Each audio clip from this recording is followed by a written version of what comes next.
Parece que fuera ayer cuando comenzamos y pasaron ya 22 episodios. Toda la primera parte del Quijote, del ingenioso hidalgo Don Quijote de la Mancha. Y ahora viene una diatriba aquí, porque resulta que al final de la primera parte hemos leído los epitafios, sonetos honorarios a Don Quijote, a Sancho. Hemos visto las lápidas, según, claro, la visión del narrador. Pero de repente resulta que hay una segunda parte. ¿Cómo es posible si ya estaba cerrada la primera? Pues como pasan la mayoría de las cosas en esta vida, por dinero. La clave para analizar esto está en la dedicatoria y en el prólogo que dedica al lector Cervantes. Pero esto lo veremos más adelante cuando tengamos algún huequecillo. Así de primeras lo que vamos a hacer es comenzar ya con la segunda parte. Y para ello vas a ver que en este audiolibro, este podcast, como quieras llamarlo, van a haber muchísimos cambios. Pero muchísimos. Esto va a ser un mundo nuevo para la segunda parte. Vas a ver. Comenzamos ya la parte 2.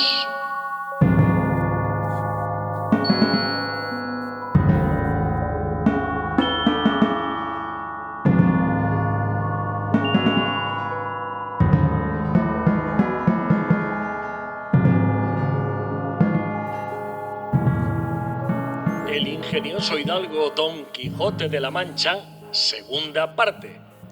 Capítulo 1. De lo que el cura y el barbero pasaron con Don Quijote cerca de su enfermedad.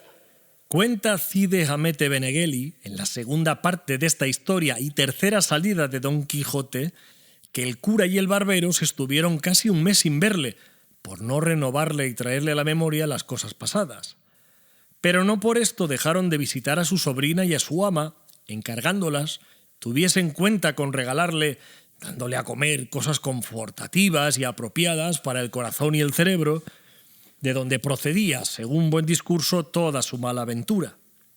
Las cuales dijeron que así lo hacían, y lo harían, con la voluntad y cuidado posible, porque echaban de ver que su señor por momentos iba dando muestras de estar en su entero juicio, de lo cual recibieron los dos gran contento por parecerles que habían acertado en haberle traído encantado en el carro de los bueyes, como se contó en la primera parte de esta tan grande como puntual historia en su último capítulo.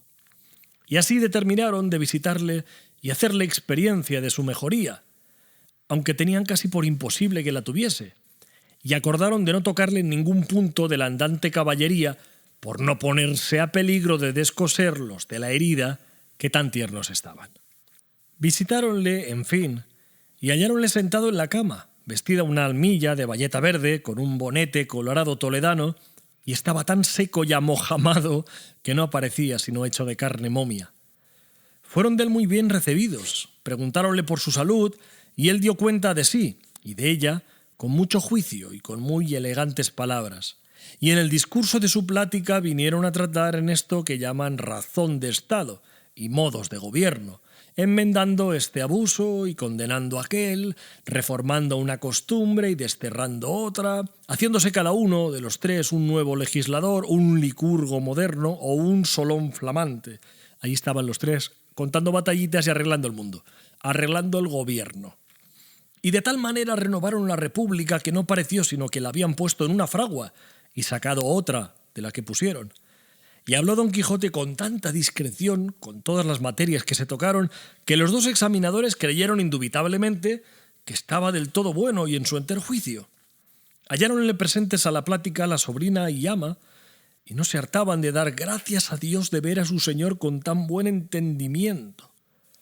Pero el cura, mudano el propósito primero, que era de no tocarle en las cosas de caballerías, quiso hacer de todo en todo experiencias si la sanidad de Don Quijote era falsa o verdadera, y así de lance en lance vino a contar algunas nuevas que habían venido de la corte, y entre otras dijo que se tenía por cierto que el turco bajaba con una poderosa armada y que no se sabía su designio ni a dónde había de descargar tan grande nublado, y con este temor, con que casi cada año nos toca arma, estaba puesta en ella toda la cristiandad y su majestad había hecho proveer las costas de Nápoles y Sicilia y la isla de Malta. A esto respondió Don Quijote: «Su majestad ha hecho como prudentísimo guerrero en proveer sus estados con tiempo, porque no le halle desapercibido el enemigo. Pero si se tomara mi consejo, aconsejárale yo que usara de una prevención de la cual su majestad la hora de agora debe de estar muy ajeno de pensar en ella». Apenas oyó esto el cura, cuando dijo entre sí: «Dios te tenga de su mano, pobre Don Quijote, que me parece que te despeñas de la alta cumbre de tu locura hasta el profundo abismo de tu simplicidad». Mas el barbero, que ya había dado en el mismo pensamiento que el cura, preguntó a Don Quijote cuál era la advertencia de la prevención que decía era bien se hiciese. Quizá podría ser tal que se pusiese en la lista de los muchos advertimientos impertinentes que se suele dar a los príncipes. «El mío, señor rapador», dijo Don Quijote, «no será impertinente, sino perteneciente». «No lo digo por tanto», replicó el barbero, «sino porque tiene mostrado la experiencia que todos o los más arbitrios que se dan a su majestad o son imposibles o son disparatados o en daño del rey o del reino». «Pues el mío», respondió Don Quijote, «ni es imposible ni disparatado, sino el más fácil, el más justo y el más mañero y breve que puede caber en pensamiento de arbitrante alguno». «Ya tarda en decirle vuesa merced, señor Don Quijote», dijo el cura, ahí, poco a poco arañando dentro del meollo. «No querría», dijo Don Quijote, «que le dijese yo aquí agora y amaneciese mañana en los oídos de los señores consejeros y se llevase otro las gracias y el premio de mi trabajo». «Por mí», dijo el barbero, «doy la palabra para aquí y para delante de Dios de no decir lo que vuestra merced dijere a rey ni a roque ni a hombre terrenal». Juramento que aprendí del romance del cura, que en el prefagio avisó al rey del ladrón que le había robado las 100 doblas y su mula la andariega. «No sé historias», dijo Don Quijote, «pero sé que es bueno ese juramento en fe de que sé que es hombre de bien el señor barbero». «Cuando no lo fuera», dijo el cura, «yo le abono y salgo por él, que en este caso no hablará nadie más que un mudo, so pena de pagar lo juzgado y sentenciado». «¿Y a vuestra merced quién le fía, señor cura?», dijo Don Quijote. «Mi profesión», respondió el cura, «que es de guardar secreto». «Cuerpo de tal», dijo a esta sazón Don Quijote, «hay más sino mandar su majestad por público pregón que se junten en la corte para un día señalado todos los caballeros andantes que vagan por España, que aunque no viniesen sino media docena, tal podría venir entre ellos, que solo bastase a destruir toda la potestad del turco. Esténme vuestras mercedes atentos y vayan conmigo. Por ventura es cosa nueva deshacer un solo caballero andante un ejército de 200.000 hombres como si todos juntos tuvieran una sola garganta o fueran hechos de alfeñique. Si no, díganme, ¿cuántas historias están llenas de estas maravillas? Había en hora mala, para mí, que no quiero decir para otro, de vivir hoy el famoso don Bellianís o alguno de los innumerables linajes de Amadís de Gaula, que si alguno de estos hoy viviera y con el turco se afrontara, a fe que no le arrendara la ganancia. Pero Dios mirará por su pueblo y deparará alguno que si no tan bravo como los pasados andantes caballeros, a lo menos no le será inferior en el ánimo. Y Dios me entiende y no digo más». «Ay», dijo a este punto la sobrina, «que me maten si no quiere mi señor volver a ser caballero andante». A lo que dijo Don Quijote: «Caballero andante de morir, y baje o suba el turco cuando él quisiere y cuan poderosamente pudiere, que otra vez dijo que Dios me atiende». A esta sazón dijo el barbero: «Suplico a vuesas mercedes que se me dé licencia para contar un cuento breve que sucedió en Sevilla, que por venir aquí como de molde me da gana de contarle». Dio la licencia a Don Quijote y el cura, y los demás, pues, le prestaron atención, y él comenzó de esta manera. En la casa de los locos de Sevilla estaba un hombre a quien sus parientes habían puesto allí por falto de juicio. Era graduado de sus cánones por Osuna, pero, aunque lo fuera por Salamanca, según opinión de muchos, no dejara de ser loco. Este tal graduado, al cabo de algunos años de recogimiento, se dio a entender que estaba cuerdo, y en su entero juicio, y con esta imaginación escribió al arzobispo suplicándole encarecidamente y con muy concertadas razones le mandase sacar de aquella miseria en que vivía, pues por la misericordia de Dios había ya cobrado el juicio perdido. pero que sus parientes, por gozar de la parte de su hacienda, le tenían allí, y a pesar de la verdad querían que fuese loco hasta la muerte. El arzobispo, persuadido de muchos billetes concertados y discretos, mandó a un capellán suyo se informase del retor de la casa y si era verdad lo que aquel licenciado le escribía, y que asimismo hablase con el loco, y que si le pareciese que tenía juicio, le sacase y pusiese en libertad. Hízolo así el capellán, y el retor le dijo que aquel hombre aún se estaba loco, que puesto que hablaba muchas veces como persona de grande entendimiento, al cabo disparaba con tantas necedades que muchas y en grandes igualaban a sus primeras discreciones, como se podía hacer la experiencia hablándole. Quiso hacerle al capellán y poniéndole con el loco, habló con él 1 hora y más, y en todo aquel tiempo jamás el loco dijo razón torcida ni disparatada. Antes, habló tan atentamente que el capellán fue forzado a creer que el loco estaba cuerdo. Y entre otras cosas que el loco le dijo fue que el rector le tenía ojeriza por no perder los regalos que sus parientes le hacían porque dijese que aún estaba loco, y con lúcidos intervalos, y que el mayor contrario que en su desgracia tenía era mucha hacienda, pues por gozar de ella sus enemigos ponían dolo y dudaban de la merced que nuestro Señor le había hecho en volverle de bestia en hombre. Finalmente, él habló de manera que hizo sospechoso al retor, codicioso y desalmado, a sus parientes, y a él tan discreto que el capellán se determinó a llevársele consigo, a que el arzobispo le viese, y tocase con la mano la verdad de aquel negocio. Con esta buena fe, el buen capellán pidió al retor mandase dar los vestidos con que allí había entrado el licenciado. Volvió a decir el retor que mirase lo que hacía, porque sin duda alguna el licenciado aún se estaba loco. No sirvieron de nada para con el capellán las prevenciones y advertimientos del retor, para que dejase de llevarle.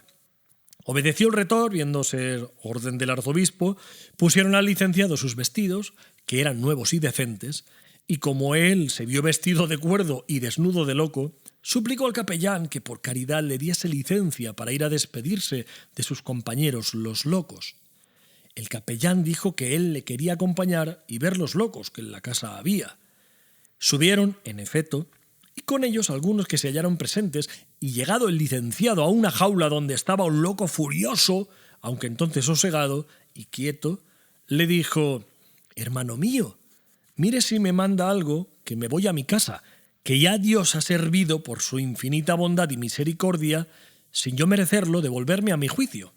Ya estoy sano y cuerdo. Qué esperanza y confianza en él, que pues a mí me ha vuelto a mi primero estado, también le volverá a él, si en él confía. Yo tendré cuidado de enviarle algunos regalos que coma y cómalos en todo caso, que le hago saber que imagino, como quien ha pasado por ello, que todas nuestras locuras proceden de tener los estómagos vacíos y los cerebros llenos de aire. Esfuércese, esfuércese, que el desacaimiento en los infortunios apoca la salud y acarrea la muerte». Todas estas razones del licenciado escuchó otro loco que estaba en otra jaula, frontero de la del furioso, y levantándose de una estera vieja, donde estaba echado y desnudo en cueros, preguntó a grandes voces quién era el que se iba sano y cuerdo. El licenciado respondió: «Yo soy, hermano, el que me voy, que ya no tengo necesidad de estar más aquí, por lo que doy infinitas gracias a los cielos que tan grande merced me han hecho». «Mirad lo que decís, licenciado, no os engañe el diablo», replicó el loco. «Sosegad el pie y estáos quedito en vuestra casa, y ahorraréis la vuelta». «Yo sé que estoy bueno», replicó el licenciado, «y no habrá para qué tornar a andar estaciones». «¿Vos bueno?», dijo el loco. «Agora bien, ello dirá: andad con Dios, pero yo os voto a Júpiter, cuya majestad yo represento en la tierra, que por solo este pecado que hoy comete Sevilla en sacaros de esta casa y en teneros por cuerdo, tengo de hacer un tal castigo en ella que quede memoria de él por todos los siglos de los siglos. Amén».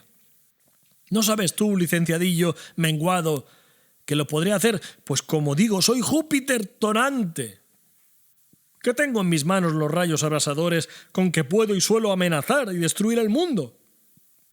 Pero con sola una cosa quiero castigar a este ignorante pueblo, y es con no llover en él ni en todo su distrito y contorno por 3 enteros años que se han de contar desde el día y punto ¿En qué ha sido hecha esta amenaza en delante? ¿Tú libre, tú sano, tú cuerdo y yo loco? ¿Y yo enfermo y yo atado? Así pienso yo ver cómo pensar ahorcarme. A las voces y a las razones del loco estuvieron los circunstantes atentos, pero nuestro licenciado, volviéndose a nuestro capellán y asiéndole de las manos, le dijo: «No tenga vuesa merced pena, señor mío, ni haga caso de lo que este loco ha dicho, que si él es Júpiter y no quisiere llover, yo, que soy Neptuno, el padre y el dios de las aguas, lloveré todas las veces que se me antojare y fuere menester». A lo que respondió el capellán: «Con todo eso, señor Neptuno, no se la viene enojar al señor Júpiter. Vuesa merced se quede en su casa, que otro día, cuando haya más comodidad y más espacio, volveremos por vuesa merced». Rióse el retor y los presentes, por cuya risa se medio corrió el capellán. Desnudaron al licenciado, quedóse en casa y acabóse el cuento. «Pues este es el cuento, señor barbero», dijo don Quijote, «que por venir aquí como de molde no podía dejar de contarle». «Ah, señor rapista, y cuán ciego es aquel que no ve por tela de cedazo. Y es posible que vuesa merced no sabe que las comparaciones que se hacen de ingenio a ingenio, de valor a valor, de hermosura a hermosura y de linaje a linaje, son siempre odiosas y mal recebidas. Yo, señor barbero, no soy Neptuno, el dios de las aguas, ni procuro que nadie me tenga por discreto, no lo siendo. Solo me fatigo por dar a entender al mundo en el error en que está en no renovar en sí el felicísimo tiempo donde campeaba la orden de la andante caballería. Pero no es merecedora la depravada edad nuestra de gozar tanto bien como el que gozaron las edades sobre donde los andantes caballeros tomaron a su cargo y echaron sobre sus espaldas la defensa de los reinos, el amparo de las doncellas, el socorro de los huérfanos y pupilos, el castigo de los soberbios y el premio de los humildes. Los más de los caballeros que agora se usan, antes les crujen los damascos, los brocados y otras ricas telas que se visten, que la malla con que se arman. Ya no hay caballero que duerma en los campos, sujeto al rigor del cielo, armado de todas armas desde los pies a la cabeza. Y ya no hay quien, sin sacar los pies de los estribos, arrimado a su lanza, solo procure descabezar, como dicen, el sueño como lo hacían los caballeros andantes. Ya no hay ninguno que saliendo de este bosque entre aquella montaña y de allí pise una estéril y desierta playa del mar, las más veces proceloso y alterado, y hallando en ella y en su orilla un pequeño batel sin remos, vela, mástil ni jarcia alguna, con intrépido corazón se arroja en él, entregándose a las implacables olas del mar profundo que ya le suben al cielo y ya le bajan al abismo. Y él, puesto el pecho a la incontrastable borrasca, cuanto menos se cata, se halla 3000 y más leguas distante del lugar donde se embarcó, y saltando en tierra remota y no conocida, le suceden cosas dignas de estar escritas, no en pergaminos, sino en bronces. Mas agora ya triunfa la pereza de la diligencia, la ociosidad del trabajo, el vicio de la virtud, la arrogancia de la valentía y la teórica de la práctica de las armas, que sólo vivieron y resplandecieron en las edades del oro y en los andantes caballeros. Si no, díganme, ¿quién más honesto y más valiente que el famoso Amadís de Gaula?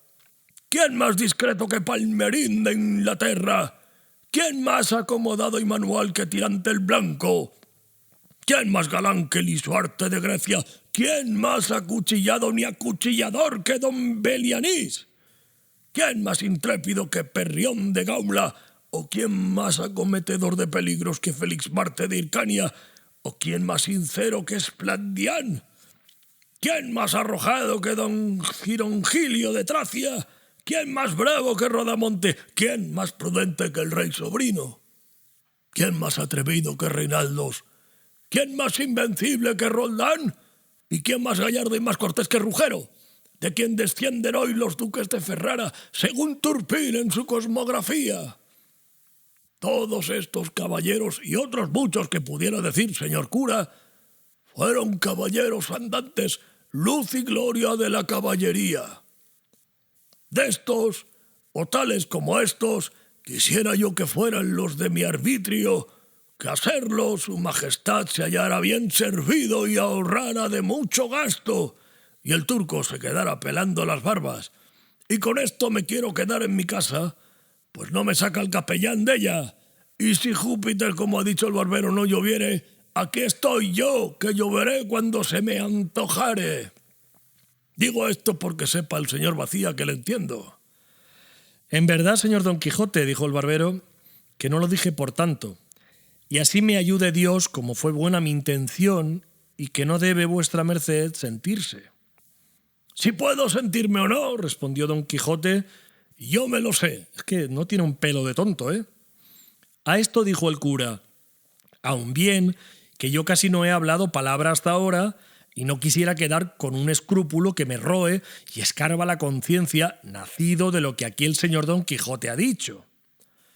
Para otras cosas más, respondió Don Quijote, tiene licencia el señor cura, y así puede decir su escrúpulo, porque no es de gusto andar con la conciencia escrupulosa. Pues con este beneplácito, respondió el cura, digo que mi escrúpulo es que no me puedo persuadir en ninguna manera a que toda la caterva de caballeros andantes que vuesa merced, señor Don Quijote, ha referido, hayan sido real y verdaderamente personas de carne y hueso en el mundo. Antes imagino que todo es ficción, fábula, mentira, sueños contados por hombres despiertos, o por mejor decir, medio dormidos. Ese es otro error, respondió Don Quijote, en que han caído muchos que no creen que haya habido tales caballeros en el mundo. Y ya muchas veces, con diversas gentes y ocasiones, he procurado sacar a la luz de la verdad casi como un engaño.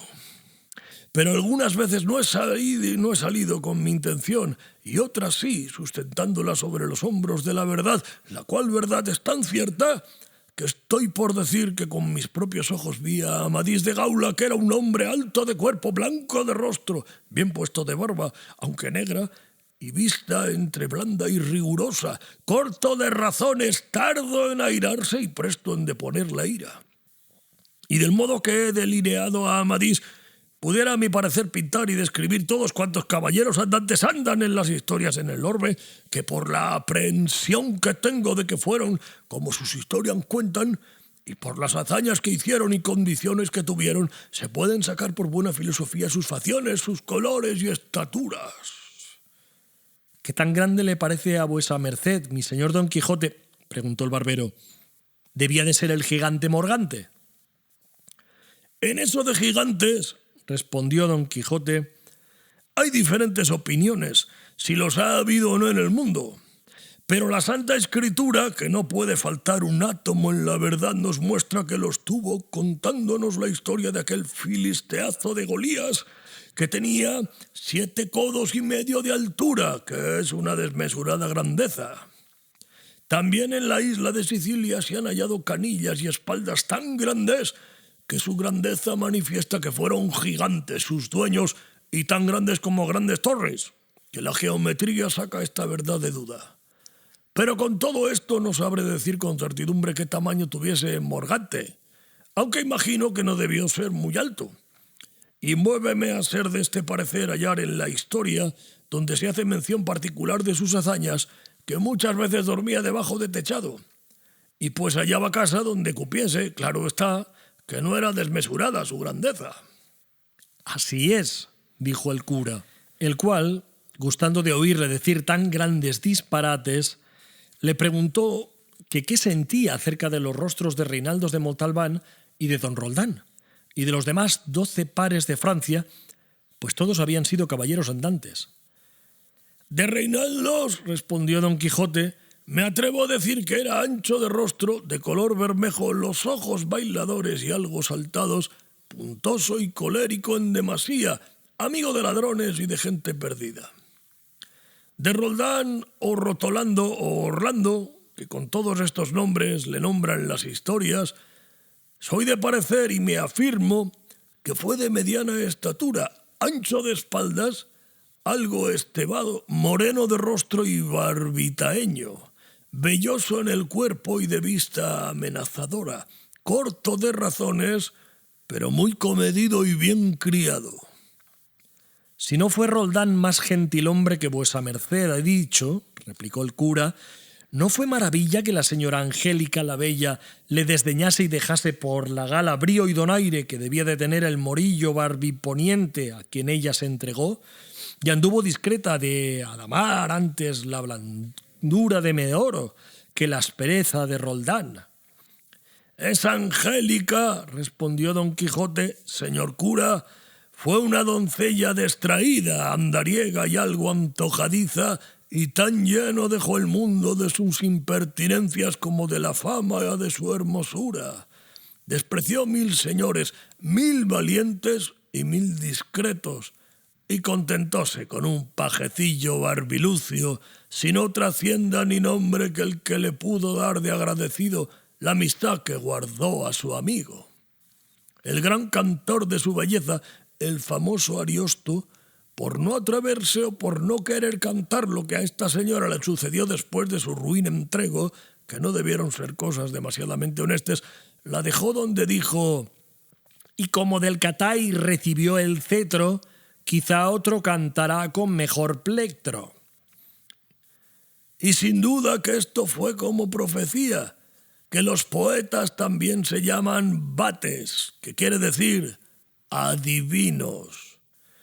¿Ves esta verdad clara? Porque después acá un famoso poeta andaluz lloró y cantó sus lágrimas, y otro famoso y único poeta castellano cantó su hermosura.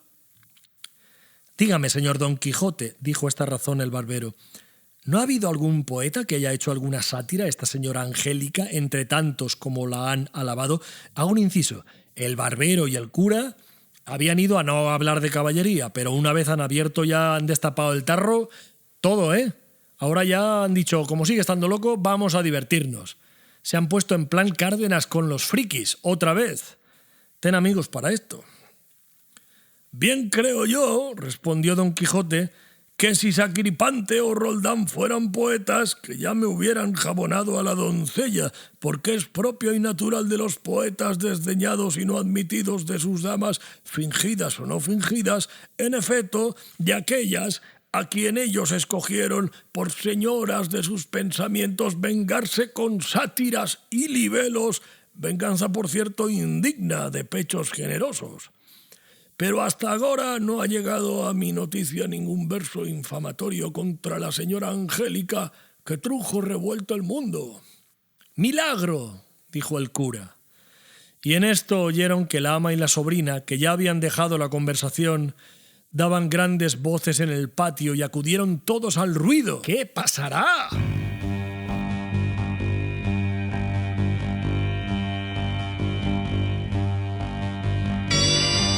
Lo que pase forma parte del capítulo 2, que trata de la notable pendencia que Sancho Panza tuvo con la sobrina y ama de Don Quijote con otros sujetos graciosos. Cuenta la historia que las voces que oyeron Don Quijote y el cura y el barbero eran las de la sobrina y ama, que las daban diciendo a Sancho Panza que pugnaba por entrar a ver a Don Quijote y ellas le defendían la puerta. «¿Qué quiere este mostrenco en esta casa? Idos a la vuestra, hermano, que vos sois y no otro el que distrae y sonsaca a mi señor y le lleva por estos andurriales». A lo que Sancho respondió: «Ama de Satanás, el sonsacado y el distraído y el llevado por esos andurriales soy yo, que no tu amo. Él me llevó por esos mundos y vosotras os engañáis en la mitad del justo precio. Él me sacó de mi casa con engallifas, prometiéndome una ínsula que hasta ahora le espero». «Malas ínsulas te agoguen», respondió la sobrina. «Sancho maldito». «¿Y qué son ínsulas? ¿Es alguna cosa de comer, golosazo comilón que tú eres?» «No, no es de comer», replicó Sancho, «sino de gobernar y regir mejor que 4 ciudades y que 4 alcaldes de corte». «Con todo eso», dijo el ama, «no entraréis acá, saco de maldades y costal de malicias. Id a gobernar vuestra casa y a labrar vuestros pegujares y dejaos de pretender ínsulas ni ínsulos». Grande gusto recibían el cura y el barbero de oír el coloquio de los tres. Pero Don Quijote, temeroso que Sancho se descosiese y desuchase algún montón de maliciosas necedades y tocase en puntos que no le estaría bien a su crédito, le llamó y hizo a los dos que se callasen y le dejasen entrar. Entró Sancho y el cura y el barbero se despidieron de Don Quijote, de cuya salud desesperaron. Viendo cuán puesto estaba en sus desvariados pensamientos y cuán embebido en la simplicidad de sus malandantes caballerías. Y así dijo el cura al barbero: «Vos veréis, compadre, como cuando menos lo pensemos, nuestro hidalgo sale otra vez a volar la ribera». «No pongo yo duda en eso», respondió el barbero, «pero no me maravillo tanto de la locura del caballero como de la simplicidad del escudero, que tan creído tiene aquello de la ínsula que creo que no se lo sacarán del casco cuantos desengaños puedan imaginarse». «Dios los remedie», dijo el cura, «y estemos a la mira. Veremos en lo que para esta máquina de disparates de tal caballero y de tal escudero, que parece que los forjaron a los dos en una misma turquesa y que las locuras del señor, sin las necedades del criado, no valían un ardite». «Así es», dijo el barbero, «y holgara mucho saber qué tratarán ahora los dos». «Yo seguro», respondió el cura, «que la sobrina o el ama nos lo cuenta después, que no son de condición que dejarán de escucharlo». En tanto, Don Quijote se encerró con Sancho en su aposento y, estando solos, le dijo: «Mucho me pesa, Sancho, que hayas dicho y digas que yo fui el que te saqué de tus casillas, sabiendo que yo no me quedé en mis casas. Juntos salimos, juntos fuimos y juntos peregrinamos. Una misma fortuna y una misma suerte ha corrido por los dos. Si a ti te mantearon una vez, a mí me han molido 100, y esto es lo que te llevo de ventaja». «Eso estaba puesto en razón», respondió Sancho, «porque según vuestra merced dice, más anejas son a los caballeros andantes las desgracias que sus escuderos». «Engáñate, Sancho», dijo Don Quijote. «Según aquello, cuando caput dolet, etcétera». «No entiendo otra lengua que la mía», respondió Sancho. «Quiero decir», dijo Don Quijote, «que cuando la cabeza duele, todos los miembros duelen. Y así, siendo yo tu amo y señor, soy tu cabeza y tú mi parte, pues eres mi criado. Y por esta razón, el mal que a mí me toca o tocare, a ti te ha de doler, y a mí el tuyo». «Así había de ser», respondió Sancho. «Pero cuando a mí me manteaban como a miembro, se estaba mi cabeza detrás de las bardas, mirándome volar por los aires, sin sentir dolor alguno. Y pues los miembros están obligados a dolerse del mal de la cabeza, había que estar obligados ella a dolerse de ellos». «Querrás decir tú agora, Sancho», respondió Don Quijote, «que no me dolía yo cuando a ti te manteaban? Y si lo dices, no lo digas, ni lo pienses, pues más dolor sentía yo entonces en mi espíritu que tú en tu cuerpo. Pero dejemos esto aparte por ahora, que tiempo habrá donde lo podremos y pongamos en su punto. Y dime, Sancho amigo, ¿qué es lo que dicen de mí por ese lugar? ¿En qué opinión me tiene el vulgo? ¿En qué los hidalgos y en qué los caballeros? ¿Qué dicen de mi valentía, qué de mis hazañas y de mi cortesía? ¿Qué se platica del asunto que me he tomado de resucitar y volver al mundo, la ya olvidada orden caballeresca? Finalmente quiero, Sancho, me digas lo que acerca de esto ha llegado a tus oídos, y esto me vas a decir sin añadir al bien ni quitar al mal cosa alguna, que de los vasallos que la adulación la acreciente y otro vano respeto la disminuya, y quiero que sepas, Sancho, que si a los oídos de los príncipes llegase la verdad desnuda, sin los vestidos de la lisonja, otros siglos correrían, otras edades serían tenidas, por más de hierro que la nuestra, que entiendo que de las que ahora se usan es la dorada. Sírvate este advertimiento, Sancho, para que discreta y benintencionadamente pongas en mis oídos la verdad de las cosas que supieres de lo que te he preguntado». «Eso haré yo de muy buena gana, señor mío», respondió Sancho. con condición que vuestra merced no se ha de enojar de lo que dijere, pues quiere que lo diga en cueros, sin vestirlo de otras ropas de aquellas con que llegaron a mi noticia. En ninguna manera me enojaré, respondió Don Quijote. Bueno, esto habrá que verlo. Bien puede, Sancho, hablar libremente y sin rodeo alguno. Pues lo primero que digo, dijo, es que el vulgo tiene a vuestra merced por grandísimo loco y a mí por no menos mentecato. Los hidalgos dicen que no conteniéndose vuesa merced en los límites de la hidalguía, se ha puesto don y se ha remetido a caballero con 4 cepas y 2 yugadas de tierra, y con un trapo atrás y otro adelante. Dicen los caballeros que no querrían que los hidalgos se opusiesen a ello, especialmente aquellos hidalgos escuderiles que dan humo a los zapatos y toman los puntos de las medias negras con seda verde. Eso, dijo Don Quijote, no tiene que ver conmigo, pues ando siempre bien vestido y jamás remendado. Roto bien podría ser, y el roto más de las armas que del tiempo. En lo que toca, prosiguió Sancho, a la valentía, cortesía, hazañas y asunto de vuestra merced, hay diferentes opiniones. Unos dicen loco pero gracioso, otros valiente pero desgraciado, otros cortés pero impertinente. Y por aquí van discurriendo en tantas cosas que ni a vuesa merced ni a mí nos dejan hueso sano. Mira, Sancho, dijo Don Quijote, donde quiera que está la virtud en eminente grado es perseguida. Pocos o ninguno de los famosos varones que pasaron dejó de ser calumniado de la malicia. Julio César, animosísimo, prudentísimo y valentísimo capitán, fue notado de ambicioso y algún tanto no limpio, ni en sus vestidos ni en sus costumbres.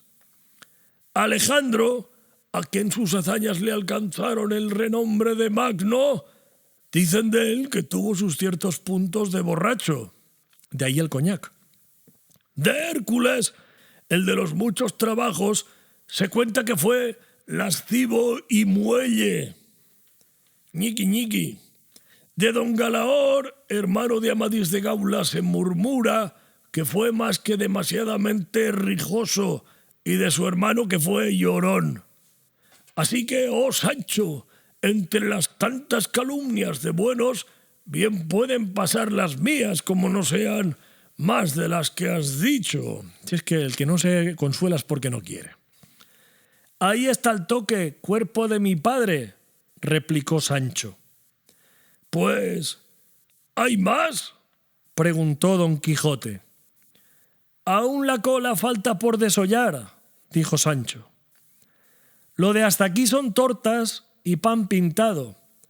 Mas si vuesa merced quiere saber todo lo que hay acerca de las caloñas que le ponen, yo le traeré aquí luego al momento quien se las diga todas, sin que les falte una meaja que anoche llegó el hijo de Bartolomé Carrasco, que viene de estudiar de Salamanca, hecho bachiller, y yéndole yo a dar la bienvenida, me dijo que andaba ya en libros la historia de vuesa merced, con nombre del ingenioso hidalgo Don Quijote de la Mancha. Y dice que me mientan a mí en ella con todo mi mesmo nombre de Sancho Panza y a la señora Dulcinea del Toboso con otras cosas que pasamos nosotros a solas, que me hice cruces de espantado cómo las pudo saber el historiador que las escribió. Ya está Cervantes jugando otra vez con la metaliteratura. Qué gracioso es esto. Yo te aseguro, Sancho, dijo Don Quijote, que debe de ser algún sabio encantador el autor de nuestra historia, que a tales no se les encubre nada de lo que quieren escribir. ¿Y cómo? Dijo Sancho. Si era sabio y encantador, pues, según dice el bachiller Sansón Carrasco, que así se llama el que dicho tengo, que el autor de la historia se llama Cide Hamete Berenjena. Ese nombre es de moro, respondió Don Quijote. Así será, respondió Sancho, porque por la mayor parte he oído decir que los moros son amigos de berenjenas. Tú debes, Sancho, dijo Don Quijote, errarte en el sobrenombre de ese Cide, que en arábigo quiere decir señor. Bien podría ser, replicó Sancho, mas si vuesa merced gusta que yo le haga venir aquí, iré por él en volandas. Harásame mucho placer, amigo, dijo Don Quijote, que me tiene suspenso lo que me has dicho, y no comeré bocado que bien me sepa hasta ser informado de todo. Pues yo voy por él, respondió Sancho, y dejando a su señor, se fue a buscar al bachiller, con el cual volvió de allí a poco espacio, y entre los tres pasaron un graciosísimo coloquio.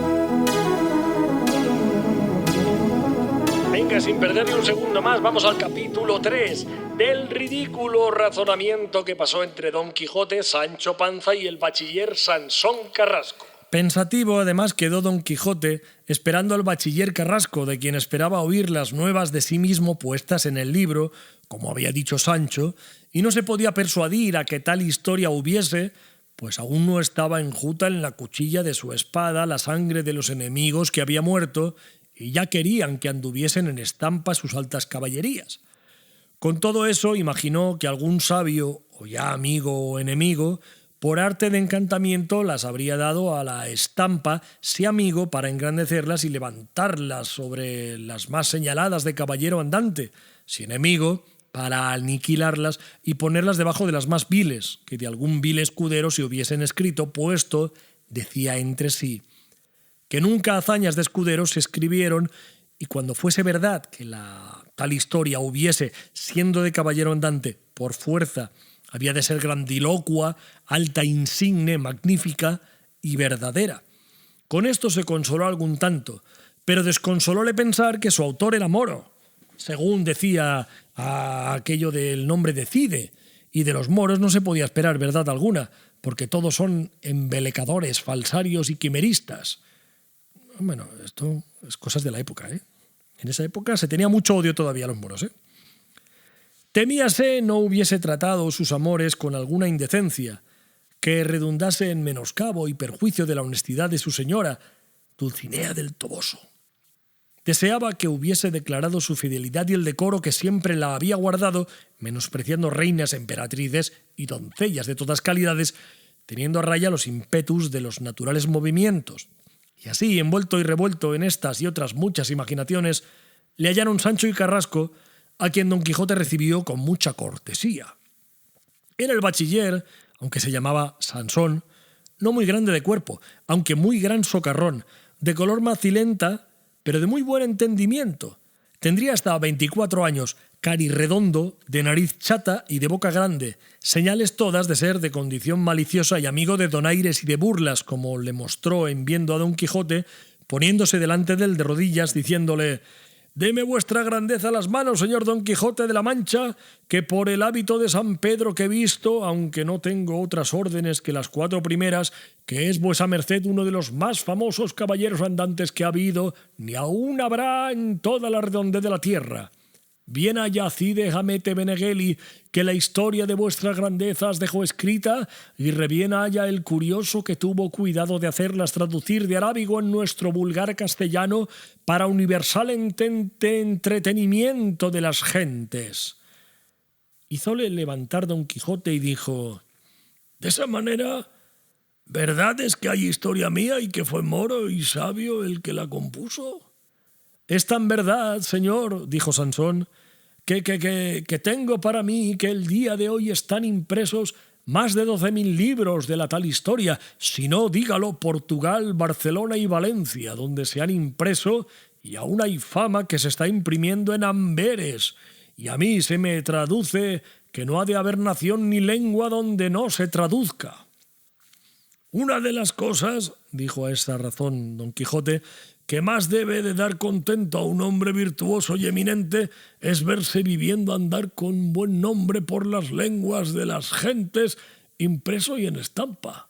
Dije con buen nombre porque, siendo al contrario, ninguna muerte se le igualará». Si por buena fama y por buen nombre va, dijo el bachiller, solo vuesa merced lleva la palma a todos los caballeros andantes, porque el moro en su lengua y el cristiano en la suya tuvieron cuidado de pintarnos muy al vivo la gallardía de vuestra merced, el ánimo grande en acometer los peligros, la paciencia en las adversidades y el sufrimiento, así en las desgracias como en las heridas, la honestidad y continencia en los amores tan platónicos de vuestra merced y de mi señora doña Dulcinea del Toboso. No tiene palique este.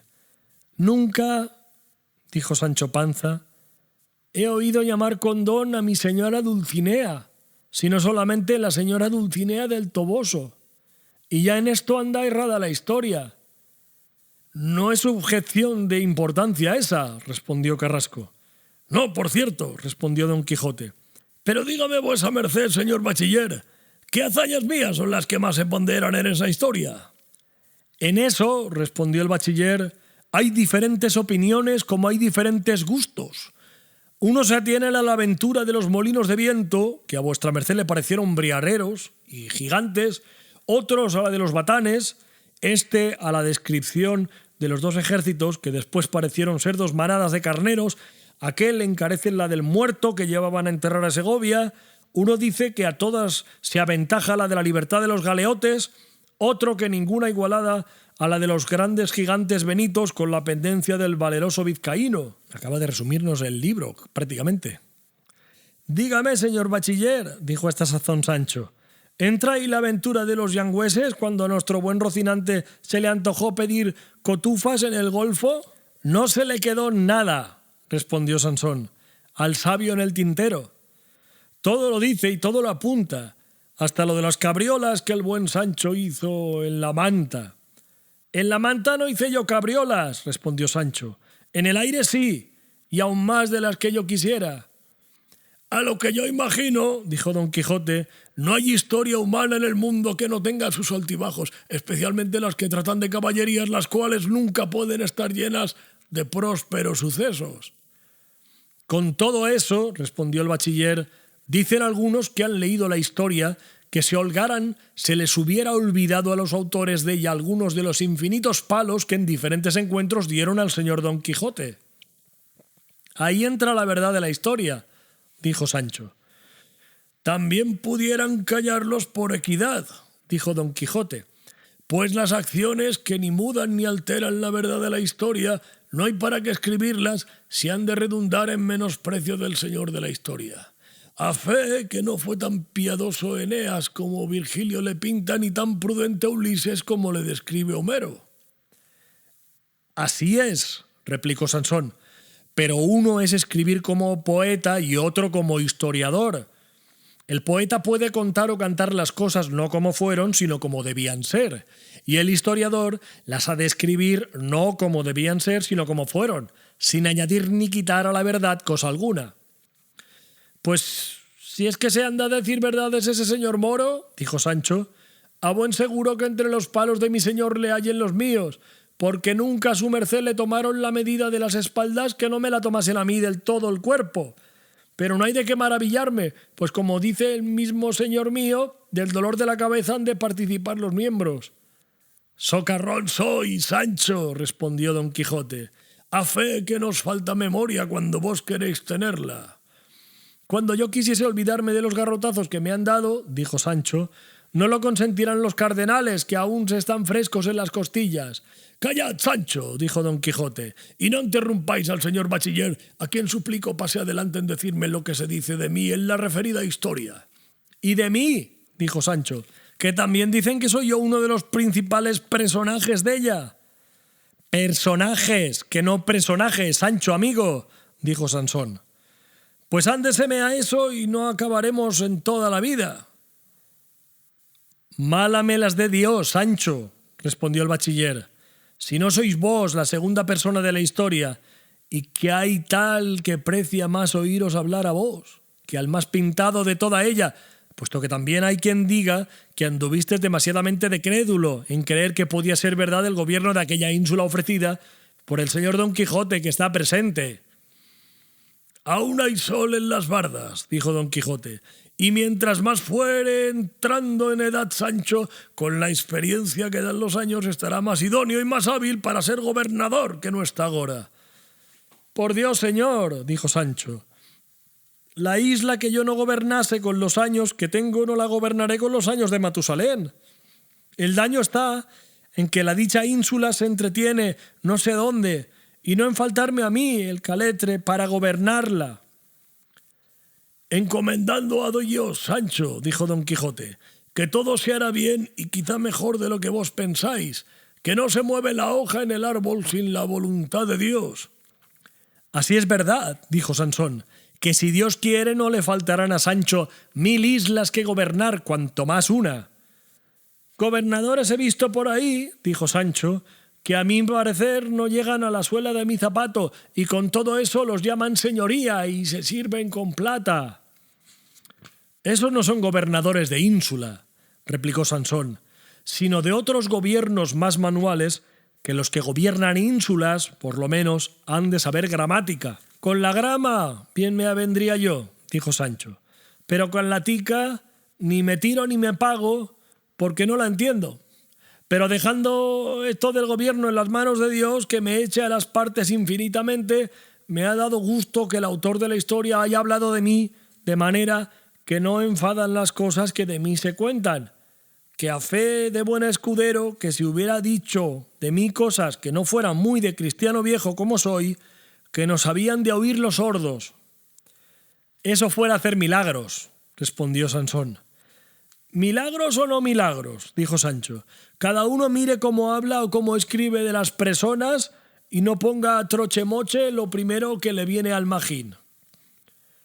Una de las tachas que ponen a tal historia, dijo el bachiller, es que su autor puso en ella una novela intitulada El curioso impertinente, no por mala ni por mal razonada, sino por no ser de aquel lugar, ni tiene que ver con la historia de su merced el señor Don Quijote. Esto es de verdad que es muy divertido que esté jugando todo el rato dentro del propio libro Cervantes. Está muy bien. Y muy moderno. Es actual todavía. Yo apostaré, replicó Sancho, que ha mezclado el hi de perro berzas con capachos. Ahora digo, dijo Don Quijote, que no ha sido sabio el autor de mi historia, sino algún ignorante hablador que a tiento y sin ningún discurso se puso a escribirla, salga lo que le saliere, como hacía Orbareja, el pintor de Úbeda, al cual preguntándole qué pintaba respondió lo que saliere. Tal vez pintaba un gallo, de tal suerte y tan mal parecido que era menester que con letras góticas escribiese junto a él: «Este es gallo». Y así debe ser mi historia, que tendrá necesidad de comento para entenderla. Eso no, respondió Sansón, porque es tan clara que no hay cosa que dificultar en ella. Los niños la manosean, los mozos la leen, los hombres la entienden y los viejos la celebran. Y finalmente es tan trillada y tan leída y tan sabida de todo género de gentes que apenas han visto algún rocín flaco cuando dicen «allí va Rocinante». Y los que más se han dado a su lectura son los pajes. No hay antecámara de señor donde no se halle un Don Quijote. Unos le toman si otros le dejan. Estos le embisten y aquellos le piden. Finalmente, la tal historia es más del gusto y menos prejudicial, entendimiento, que hasta ahora se haya visto, porque en toda ella no se descubre ni por semejas una palabra deshonesta ni un pensamiento menos que católico. A escribir de otra suerte, dijo Don Quijote, no fuera a escribir verdades sino mentiras, y los historiadores que de mentiras se valen habían de ser quemados como los que hacen moneda falsa. Y no sé yo qué le movió al autor a valerse de novelas y cuentos ajenos, habiendo tanto que escribir en los míos. Sin duda se debió de atener al refrán de paja y de heno, etcétera. Pues en verdad que en solo manifestar mis pensamientos, mis suspiros, mis lágrimas, mis buenos deseos y mis acometimientos pudiera hacer un volumen mayor o tan grande que el que pueden hacer todas las obras del tostado.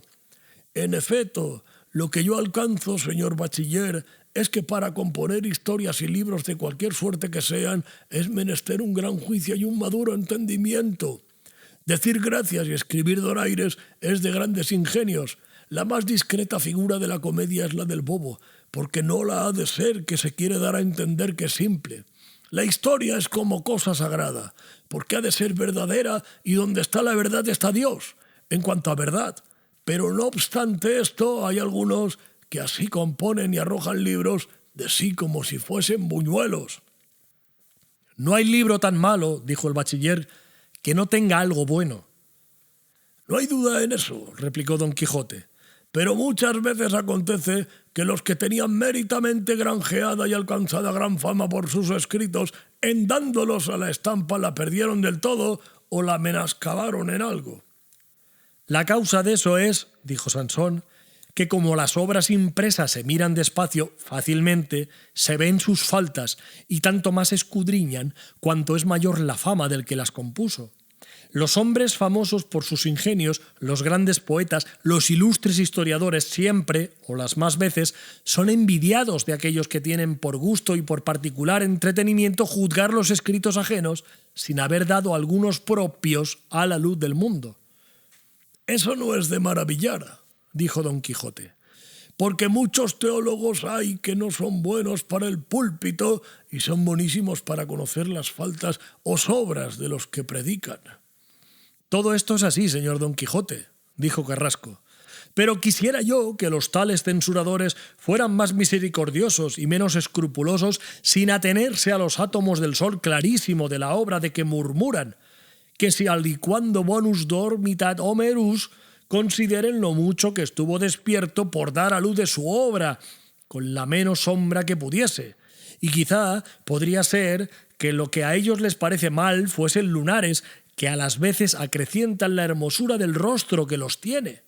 Y así digo que es grandísimo el riesgo a que se pone el que imprime un libro, siendo de toda imposibilidad imposible componerle tal que satisfaga y contente a todos los que le leyeren. El que de mí trata, dijo Don Quijote, a pocos habrá contentado. Antes es al revés, que como stulorum infinitus est numerus, infinitos son los que han gustado de tal historia, y algunos han puesto falta y dolo en la memoria del autor, pues se le olvida de contar quién fue el ladrón que hurtó el rucio a Sancho, que allí no se declara, y solo se infiere de lo escrito que se le hurtaron, y de allí a poco le vemos a caballo sobre el mismo jumento, sin haber perecido. ¡Qué cabrón! El Cervantes lo hizo aposta. Lo hizo aposta en la primera parte para luego jugar en la segunda sin saber que iba a escribir la segunda. O igual se equivocó en la primera y es tan listo que se ha dado cuenta y entonces ahora lo está aprovechando en la segunda. Pero en todo caso, ¡qué cabrón! También dicen que se le olvidó poner lo que Sancho hizo de aquellos 100 escudos que halló en la maleta en Sierra Morena, que nunca más los nombra, y hay muchos que desean saber qué hizo de ellos o en qué los gastó, que es uno de los puntos sustanciales que faltan en la obra. Sancho respondió: yo, señor Sansón, no estoy ahora para ponerme en cuentas ni cuentos, que me ha tomado un desmayo de estómago que si no le reparo con 2 tragos de lo añejo me pondrá en la espina de Santa Lucía. En casa lo tengo, mi oíslo me aguarda, en acabando de comer daré la vuelta y satisfaré a vuesa merced, y a todo el mundo de lo que preguntar quisieren, así de la pérdida del jumento como del gasto de los 100 escudos. Y sin esperar respuesta ni decir otra palabra, se fue a su casa. Don Quijote pidió y rogó al bachiller que se quedase a hacer penitencia con él. Tuvo el bachiller el envite. Quedóse, añadióse el ordinario un par de pichones, tratóse en la mesa de caballerías, siguióle el humor Carrasco, acabóse el banquete, durmieron la siesta, volvió Sancho y renovóse la plática pasada. Y con esto finaliza este primer episodio de la parte 2, que ha tenido unos giritos que muchas series de hoy en día quisieran tener.